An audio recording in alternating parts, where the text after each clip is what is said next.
अस्सलामुअलैकुम my viewers. आप जानते हैं कि हज़रत सालेह अलैहिस्सलाम के बाद कौन सा अजीम नबी दुनिया में आए? ये वो नबी थे जिन्हें अबुल अनबिया कहा जाता है। आज हम जानेंगे हज़रत इब्राहीम अलैहिस्सलाम की हैरत अंगीज़ ज़िंदगी के बारे में। हज़रत सालेह के बाद अल्लाह ताली ने हज़रत इब्राहीम को दुनिया में भेजा। हज़रत इब्राहीम का ताल्लुक़ इराक़ के शहर बाबल से था। इस वक्त लोग बुतों की पूजा करते थे और अल्लाह को भूल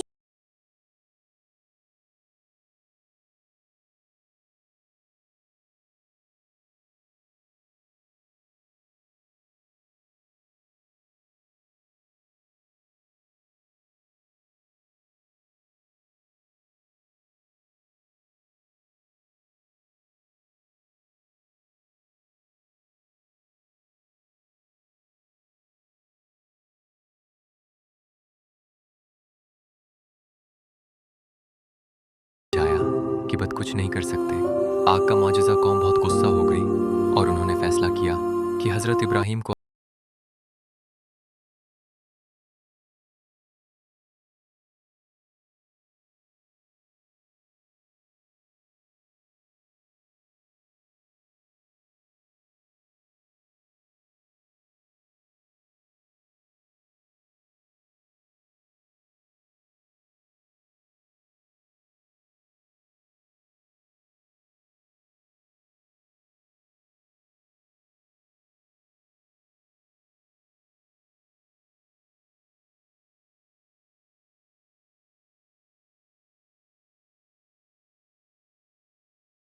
के हुक्म पर अपने प्यारे बेटे की कुर्बानी पेश करने में ज़रा बराबर देर नहीं की, जिसे अल्लाह ने कबूल फरमाया और उनकी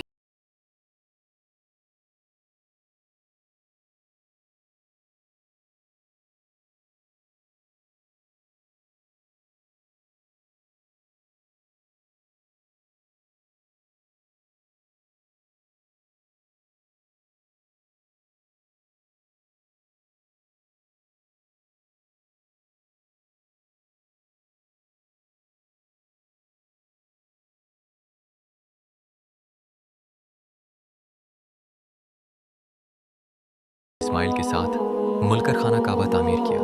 हज़रत इब्राहीम ने दुआ की, ए अल्लाह इस शहर को अमन वाला बना दे। आज भी लाखों मुसलमान खाना काबा का तवाफ़ करते हैं। हज़रत इब्राहीम की ज़िंदगी हमें सिखाती है हमेशा सच का साथ देना चाहिए, अल्लाह पर भरोसा रखना चाहिए।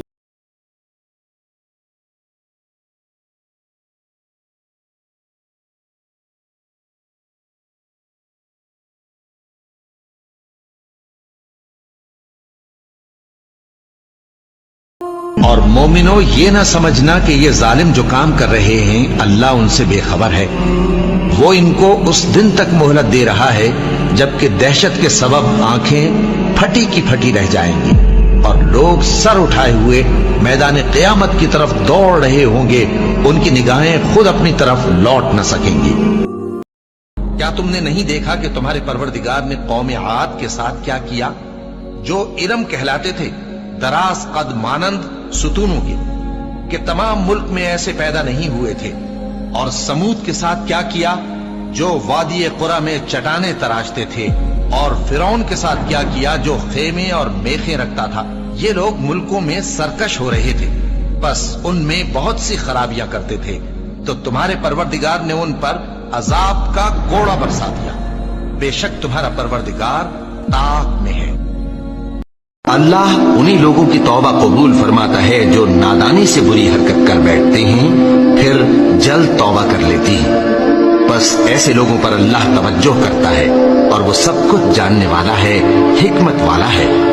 और ऐसे लोगों की तौबा कबूल नहीं होती जो सारी उम्र बुरे काम करते रहें, यहाँ तक कि जब उनमें से किसी की मौत आ मौजूद हो तो उस वक्त कहने लगे कि अब मैं तौबा करता हूँ। और न उनकी तौबा कबूल होती है जो कुफ्र की हालत में मरे। ऐसे लोगों के लिए हमने दर्दनाक अजाब तैयार कर रखा है।